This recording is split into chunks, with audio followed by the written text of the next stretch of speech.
Nagsalita si Zophar. 11 kabanata. Pagkatapos, sumagot si Zophar na taga Naama, "Hindi dapat palampasin itong mga sinabi mo. Hindi mapapatunayan ng isang tao na wala siyang kasalanan sa pamamagitan lang ng kanyang mga salita. Sa tingin mo ba'y mapapatahimik kami ng mga sinasabi mong walang saysay? Akala mo ba'y hindi ka namin sasawayin sa iyong panunuya? Sinasabi mong tama ang iyong paniniwala at matuwid ka sa paningin ng Diyos. Magsalita sana ang Diyos laban sa iyo at sabihin sa iyo ang mga bagay na hindi mo pa alam. May mga bagay na alam mo na.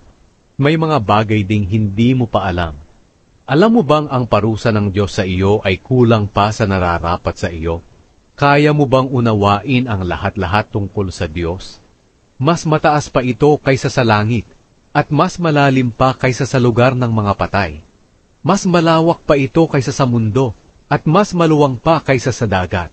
May hahambing mo kaya ang karunungan mo sa Kanya?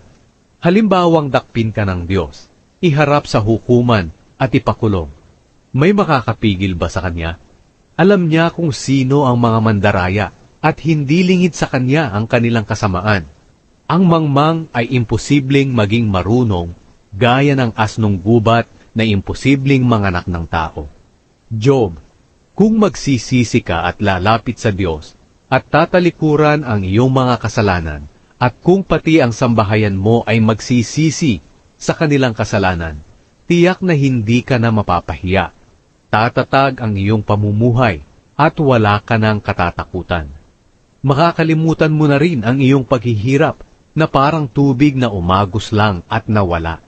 At ang buhay mo'y magiging mas maliwanag pa kaysa sa sikat ng araw sa katanghaliang tapat.